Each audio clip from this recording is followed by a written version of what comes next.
I just turned 54 years old in March, and my husband and I are finishing up our 100-day early retirement trip through the Caribbean. This is something that we have dreamed about for decades, but getting here has not been easy. If I could go back and talk to my 30 or 40-year-old self, this is the financial advice I would give them. This is the advice that could have helped us retire even sooner. Number one is take responsibility for you. Your financial choices are yours, and no one is going to come save you. The only person that is going to take care of the old you is the young you.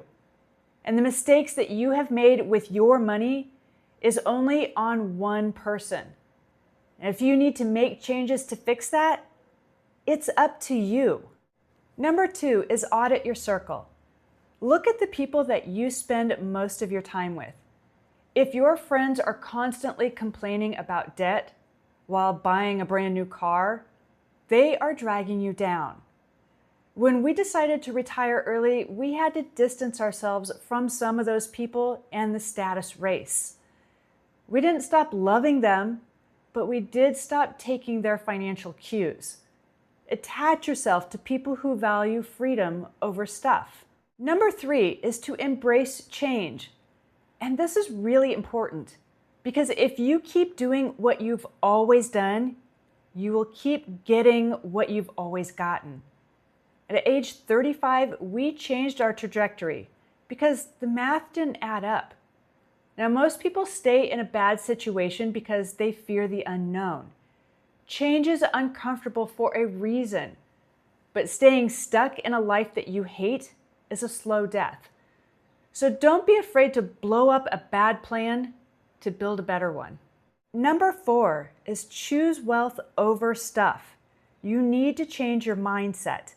Most people are busy trying to look rich while they're actually drowning.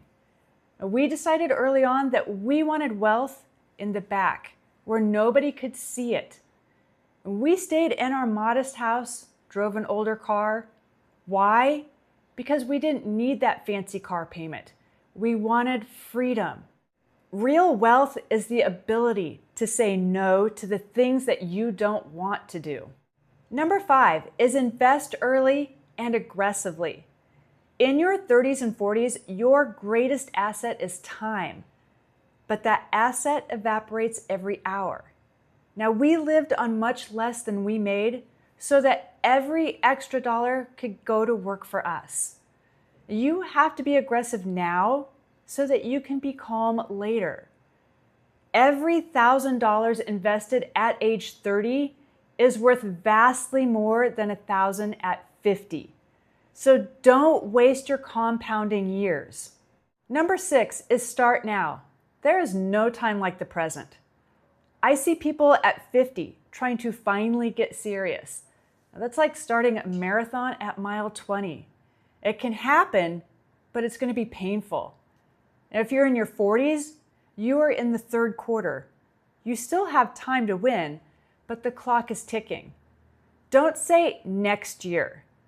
Action is the only thing that cures the anxiety of being behind. Number seven is maintain your health. Because what's the point of a massive brokerage account if you're too sick to enjoy it? I've seen people reach the finish line only to spend their retirement in a recliner. Move your body, eat real food. We didn't retire to sit around. We retired to hike and to walk beaches and enjoy our lives. Your body is the vehicle for your dreams. Don't let it break down early. Number eight, forgive and move on. A lot of people get hung up on this one. Stop blaming your parents or your old boss for your setbacks. When you hold resentment, you give those people free rent in your head.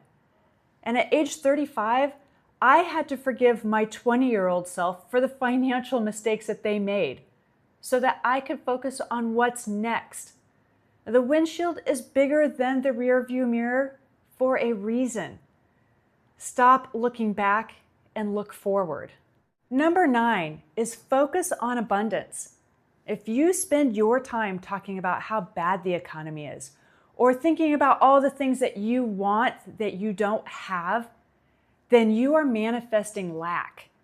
You're training your brain to see walls instead of doors, and you need to switch your energy. Focus on how to create value and find opportunity. Because when you shift to an abundance mindset, you start seeing paths that you previously ignored. Number 10, seize the moment. You are the youngest you will ever be right now. Now think about that. You will never have more energy or more potential than you have today. So don't waste your hours on Netflix or scrolling through other people's lives on social media. Use that energy to build your own dreams.